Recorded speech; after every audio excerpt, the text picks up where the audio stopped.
Cette vidéo concerne tous ceux qui ont une passion, que ce soit le sport, la musique, l'art, tout ce que vous voulez. Je pense que ce que je vais dire est valable vraiment pour tous ces domaines. Peut-être que vous n'avez pas envie d'être un simple bassiste, un simple musicien, un simple illustrateur. Peut-être que vous avez envie de bien plus que ça. Ce que je veux vous montrer dans cette vidéo, c'est que tout ce qui vous paraît impossible est possible. Parce que je vous jure, il y a des choses que je pensais impossibles pour moi qui se passent en ce moment.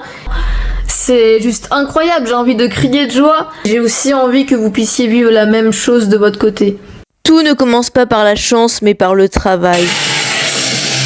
Ouais, vous pouvez naître dans une super famille très riche avec des parents réalisateurs de films. Trop bien, vous avez tous les contacts du monde. Désolé, mais tout cela ne sert à rien si vous ne faites aucun effort derrière. Ouais, quand je vois des navets au cinéma, je me dis peut-être que papa, maman étaient derrière. Mais à quoi ça sert si c'est juste mauvais? Car derrière, il n'y a jamais eu d'effort. Croire qu'on peut être un très bon réalisateur comme Kubrick.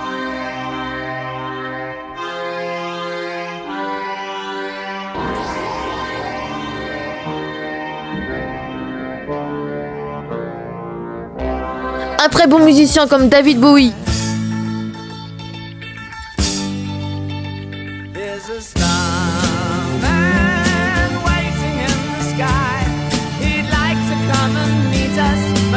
Un excellent dessinateur de BD comme Moebius. À partir de là, je vais faire de la mise à l'encre en faisant quelques rectifications parce qu'il y a des petites fautes de perce. Voilà, c'est ça. Juste par de la chance et du talent. Tout ça, ce sont des codes. Moi, j'ai travaillé pendant des années pour essayer de trouver une représentation de la bouche, du nez, des oreilles, etc., qui permettent de dessiner rapidement avec un maximum d'efficacité. Je me considère comme un dessinateur assez rapide, mais quand on pense qu'il faut 9 mois pour faire un album qui va être lu en 1h30, c'est assez fou. C'est se mettre le doigt dans l'œil. Oui, là on parle de travail.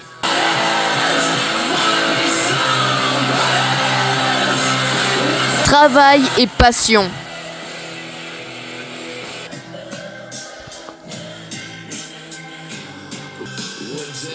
Parce que ces gens-là, c'est sûr qu'ils ont fait des nuits blanches, même si c'est évidemment à éviter. Le repos et les pauses sont très importants pour pouvoir tenir dans le temps.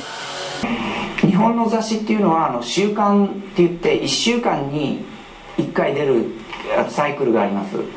ですから、スケジュールも週刻みっていう感じで、例えば僕は、金曜日と土曜日を休んで日曜日にアイデアを考えます。で月曜日にそれを元に絵コンテを書いて、あとは後3日間でその20ページの、原稿をペンで入れます。で僕の仕事は、人物は全部書きます。人間は。Mais pour ça, il faut un moteur fort. Tu ne peux pas travailler autant sans être passionné par ce que tu fais. Sans que ça brûle dans ton cœur et que ça te dévore du fond de l'âme. Sinon, ça sera juste un enfer pour toi et tu tiendras pas. Et s'il n'existe pas beaucoup de gens comme eux, c'est parce qu'il n'y a pas beaucoup de gens qui sont prêts à sacrifier leur vie pour ça.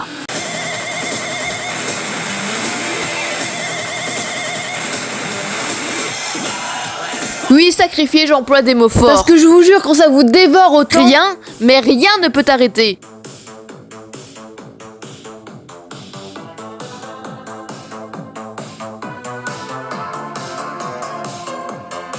C'est ton destin, c'est le but de ta vie.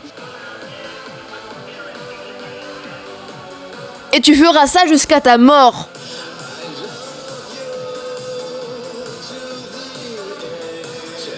L'art, c'est une partie de moi-même. Prenez-moi pour une folle, pour une tarée. Si j'arrête, c'est que je suis au bord du suicide. Je sais que c'est des mots extrêmes et je vous demande pas de les avoir, ça me concerne personnellement. C'est juste la vérité que je crois. Je ne peux pas vivre sans l'art. Parce que quand tu vis pour ça, tu vis pas pour autre chose. Et vous voyez Achille dans la mythologie grecque. Il connaît dès le début son destin. Il a un choix. Soit il meurt jeune et en héros de guerre. Soit il meurt vieux mais sans que personne le connaisse. Il fait le premier choix parce que c'est son destin, il est fait pour ça. Il le sait. La victoire sur Troie ne dépend que de lui.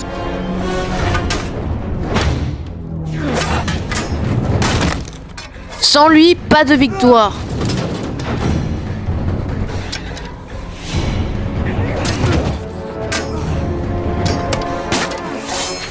Alors peut-être que croire qu'on a un destin à accomplir est très égocentrique. Peut-être que croire qu'on est le ou la seule à pouvoir accomplir quelque chose que personne n'a jamais accompli est avoir un ego démesuré.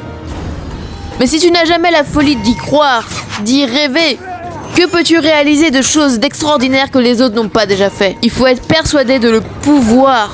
Mais il y a quelque chose d'horrible, de pire, un terrible piège. Le premier, parler. Parler et ne rien faire. Moi, je vais faire ça. Tu vas faire? Aujourd'hui, qu'as-tu fait? As-tu avancé? Parler, tout le monde parle. Mais il y a encore pire que ça. Moi, je suis le meilleur et je n'écoute personne. C'est pas parce que tu te places au-dessus des autres que t'es mieux que les autres. Et si tu as tout accompli, que te reste-t-il donc à accomplir? Honnêtement, les gens comme ça, je les méprise. Ils font pitié. On est le meilleur uniquement quand le monde nous reconnaît comme tel. Quand des compères qu'on admire nous le disent. Mais en fait, non. Parce que le perfectionnisme, c'est ce qui nous tire autant vers le bas que le haut.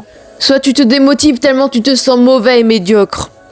Soit ton envie de faire mieux est telle que tu continues d'avancer jusqu'à être satisfait. C'est ce qui te pousse à donner le meilleur de toi-même. Et croyez-moi que les gens que vous admirez le plus sont des énormes perfectionnistes. Quand on arrête de progresser, vient la frustration de mal faire et l'ennui. Mais attention pour celui qui a uniquement de grandes ambitions. Ce n'est pas le cas de tout le monde. Beaucoup de gens veulent juste de la stabilité, un revenu fixe et sécurisant, une maison, des enfants, une famille, avoir des loisirs pour se détendre, des amis avec qui rire. C'est ok, le bonheur n'est pas le même pour tout le monde. On n'est pas appelé à la même chose. C'est bien pour ça que j'ai commencé la vidéo en visant un public bien précis. Pour ceux que tout le monde décourage.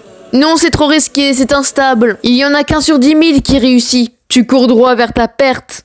Oui, il y en a peut-être qui se sont détournés de leur destin incroyable qui les attendait. Par peur. L'inconnu fait peur. Parce que tout le monde te découragera de tes projets fous et malades. Et quand ils te verront réussir, ils te diront « Mais je t'ai toujours soutenu !» Ou bien encore, à chaque fois « Mais c'est de la chance que tu as. C'est de la chance. Tu as de la chance d'être comme ça. Tu as la chance d'avoir du talent. Si j'avais uniquement de la chance, j'irais jouer au loto. » Car de la chance, oui, j'en ai eu. Mais uniquement celle que j'ai cherchée, celle que j'ai provoquée. L'audace.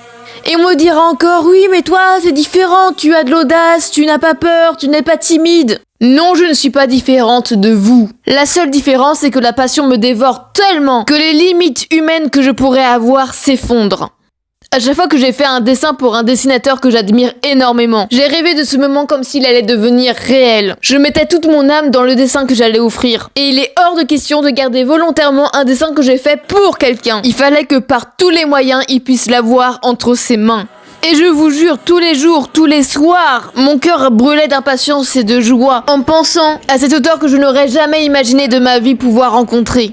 Alors comment puis-je m'imaginer, quand il est devant moi, me décourager? Comme ça, j'ai pu offrir un dessin à Isayama. Le jour d'avant, un auteur de BD random m'expliqua en quoi l'illustration que j'avais fait pour l'attaque des titans était catastrophique. La dame d'à côté lui a dit « Vous pouvez au moins lui dire quelque chose de positif ». Il a répondu violemment « Non ». Je n'ai rien dit, je suis partie les larmes aux yeux. Mais jamais de la vie parce que ça m'a blessé, ça me ferait arrêter. Le dessin, je l'ai transmis à Isayama. Pas directement malheureusement, mais par les éditeurs.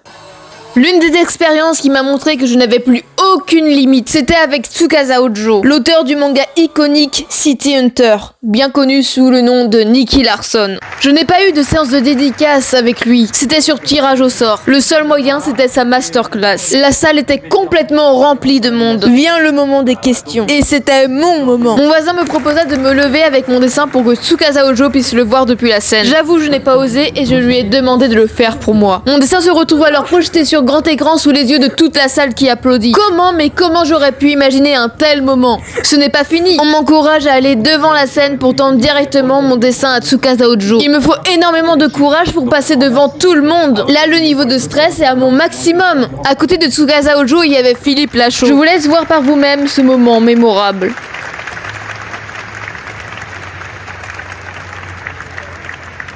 Et ensuite encore une autre nouvelle, je ne sais pas si vous avez suivi l'actualité, mais donc résultat, il va y avoir donc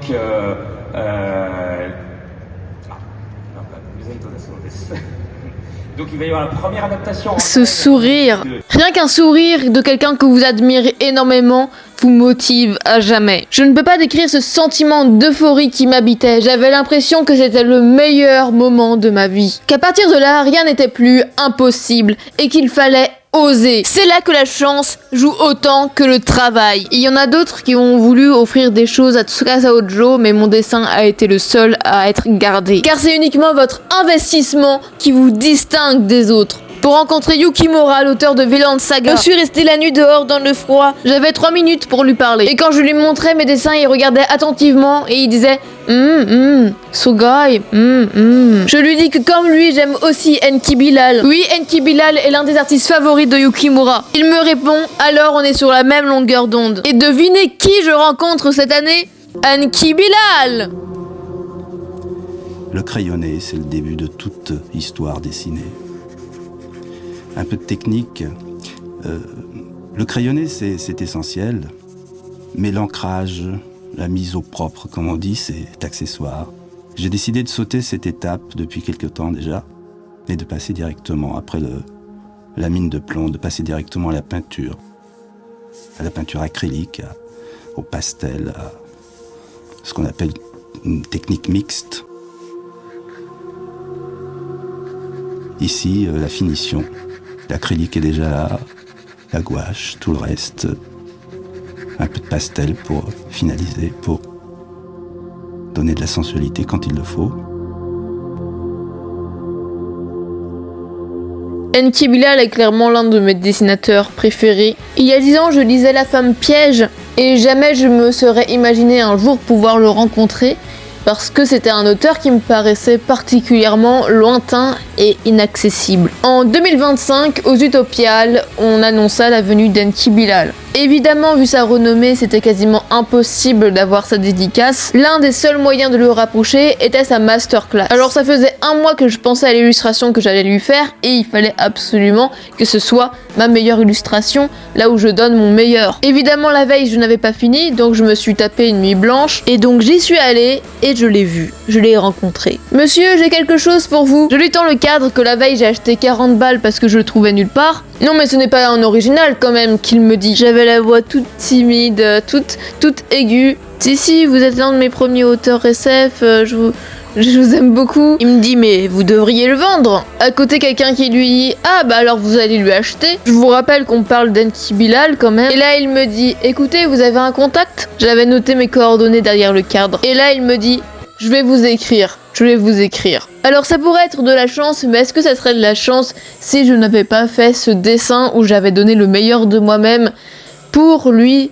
À l'heure actuelle, je n'ai pas encore de nouvelles, mais ne vous inquiétez pas, je ne vais pas abandonner. L'autre dinguerie qui s'est passée aussi récemment, c'est qu'il y a un auteur de BD qui est malheureusement trop malade pour faire des sorties en public que j'aurais adoré rencontrer. Et encore une fois, c'est un concours de circonstances parce que j'étais à un endroit, c'est-à-dire un salon de BD, où j'ai rencontré un ami à lui. Et avant, j'avais déjà envoyé une illustration à cet auteur, avec un message derrière, une peinture qu'il a bien reçue, et maintenant, il compte m'appeler pour me remercier. C'est complètement fou. Et vous savez quoi? Le storyboard que je suis en train de faire, je l'envoie à un auteur SF, qui est un auteur aussi très reconnu, Kaza, et qui prend le temps de répondre à mes mails et de me donner des conseils. Maintenant, tout ce que vous m'avez vu dessiner en storyboard, je vais le recommencer. Pour conclure cette vidéo, l'aventure n'est pas finie. Donnez-vous à fond dans ce que vous faites, prenez soin de vous et déclenchez les opportunités. Parce que personne viendra vous chercher dans votre chambre, même si vous avez beaucoup de talent. C'est à vous d'aller prendre des initiatives, d'aller dans des festivals de BD, de musique, de ce que vous voulez, de cinéma, avec votre taf sous votre bras. Et là, vous montrez votre travail, vous montrez ce que vous êtes capable de faire. À ce moment-là, vous recevrez des critiques qui vous permettent d'avancer. Et ces critiques évolueront peut-être en éloges. Vous vous ferez alors remarquer, vous aurez des contacts dans le milieu qui vous feront avancer. Vous serez encouragé de voir que votre travail plaît quand vous manquez de confiance. N'attendez jamais la chance, provoquez-la. Sinon vous vivrez dans l'ombre des autres à faire un travail qui ne vous plaît pas. Croyez en vos rêves, ne les lâchez jamais. Ceux que vous admirez le plus sont ceux qui n'ont jamais abandonné. Oui, ce sera dur, oui, ce sera difficile. Je n'ai jamais dit que ça serait facile. Mais regardez ce que vous allez gagner au bout du chemin. Vos rêves les plus fous.